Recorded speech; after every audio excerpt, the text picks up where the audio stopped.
In my last update video, or my last video that's like this, where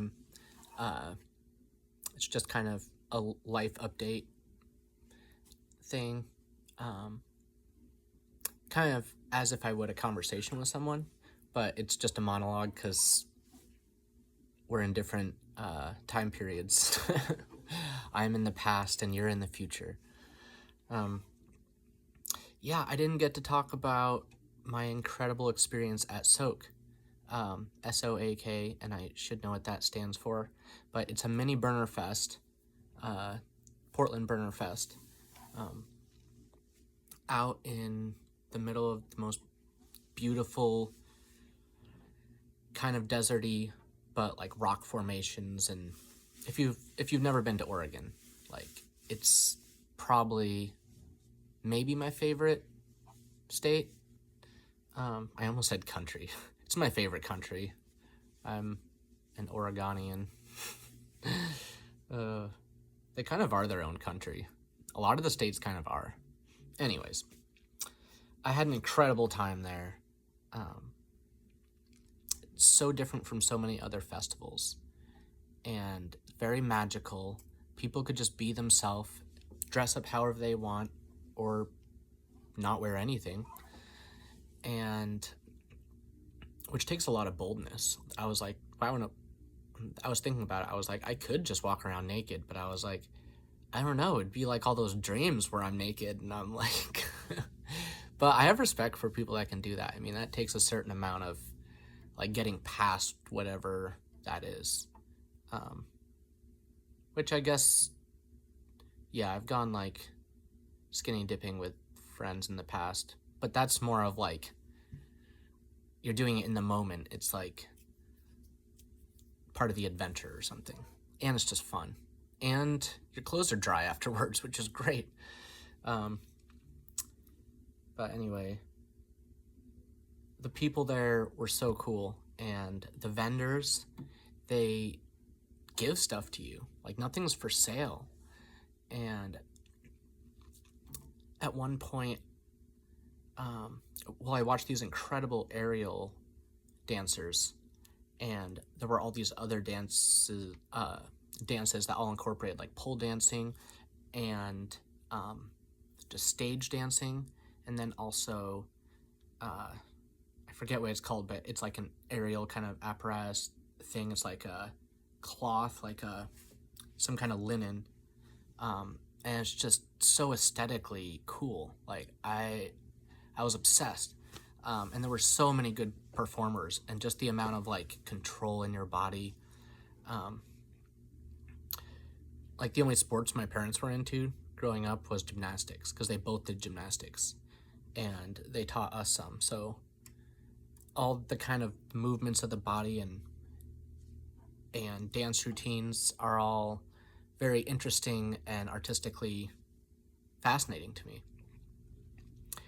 And there was another booth where there was costumes nearby, and these folks had these mushroom costumes, like Anemone muscaria and just other trippy looking mushrooms, and you could dress up in them. So you're in the stem, and you can just see through very faintly the fabric, and they were so well built. And there was 3 different times they let me do that, and I was dancing around with everyone to whatever DJ was. Like, there were DJs everywhere, and there was a dance party, and me and this other guy both got in these mushrooms, and we were these dancing mushrooms, and it was just so fun. Like, oftentimes I have the mushroom in me, but not very often that the mushroom takes me. Anyway, but that was so much fun. Like, just being like, what would it be like to be a mushroom dancing, and all the moves you can do as a mushroom, like the spins, the like getting low and like going up, and it was so much fun. And they had this other booth that I also went to several times, which was a jam booth, and they had keyboard drums, bass, guitar, all set up, and all very nice instruments.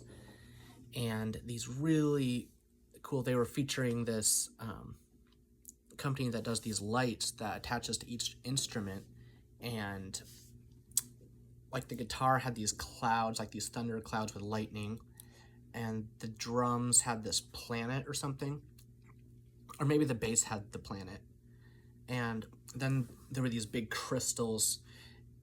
It was made out of like not actual crystal, you know, it was just like the lighting thing for the LED lights or whatever. And oh my goodness, they were so cool. Like whatever algorithm they used, it changed the color of the lights for whatever notes and key you're playing in. So I had some epic jams, and they got a little video of some of it, but it wasn't like, it's always the most magical moments never get caught on camera, or if they do, that's like so rare. Because all the coolest, most magical jamming moments were like not captured. It was just in the moment that happened, and everyone else who was there and saw it and felt it was like, that happened, that blew my mind, you know. So I had a lot of fun with that. And this is that same yard sale I got my pink treadmill from. I got this for, I think I got them both for $50, like total $50. And this thing is nice because it's easy on my fingers. Out busking for 4 hours today, or close to it. I did take a little break at one point, but your fingers get sore. And I'm going to a band practice in a couple minutes, so, you know, gonna just going to the limit. Take it to the limit. I've been practicing. I'll show you a song I've been working on. Okay, here we go. I don't know if my voice can do it, but you may not know by looking at me, I am a cowboy, my friend. I'm forever out riding across the range of my mind, dreaming away all of my time. Cattle calls and canyon walls, the jingle of spurs. At the light of dawn, I put the saddle on, start moving the herd. The distant horizons are a glorious sight, and there's getting lost in the Milky Way at night.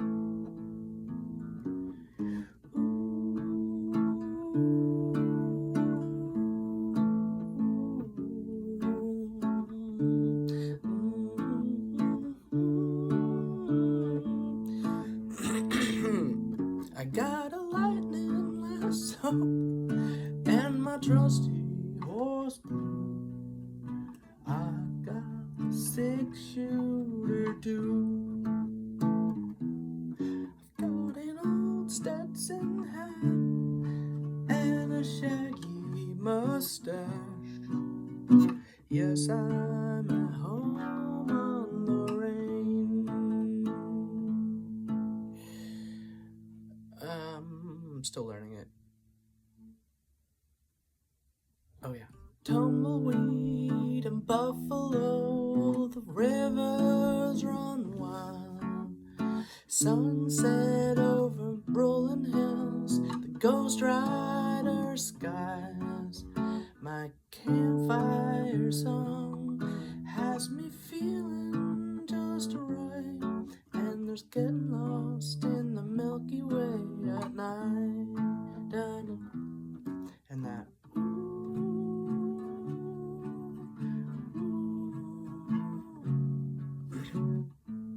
My voice is not there right now.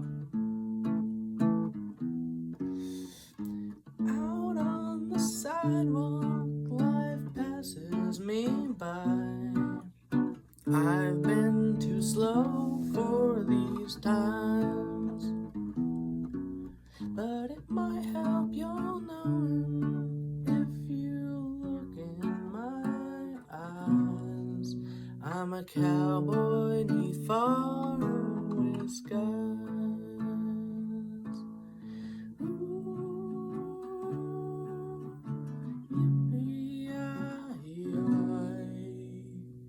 I'm a cowboy neath faraway skies. Excuse me, I smoked, so that's why that's why it's not good, But love that song. That's Dean Johnson. I discovered him through a friend who also learned it and was playing it for me, and I was like, that is beautiful. So I've been trying to learn it.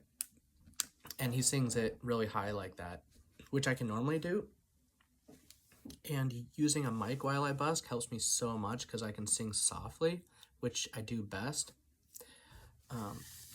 I rarely belt out songs because there's just a very small range that my voice can do that without sounding just cringe, at least in my opinion. So I'm a soft singer, and I'm okay with it now. I've accepted it. I've accepted all the apparatus that I have. I've been learning so many new songs lately that my brain's like spinning with chords. Well, if you made it this far, I guess we're friends. We're probably already friends. I'm sure we were already. And if not in this life, possibly a past life. That's kind of the cool thing about YouTube is you can reach people who you ordinarily would never be able to reach. Like, imagine what this world would be with no internet or technology, but this many people. Like, here we go, the existential thoughts again, see? So what happens when I'm by myself? That's why it's nice to have friends to kind of help guide the conversation, so it's not always like... But all those what-ifs are interesting. Like, this is a whole experiment we're doing, and for whatever reason, this reality is the one that we're in. So, I'll be seeing you around, I guess.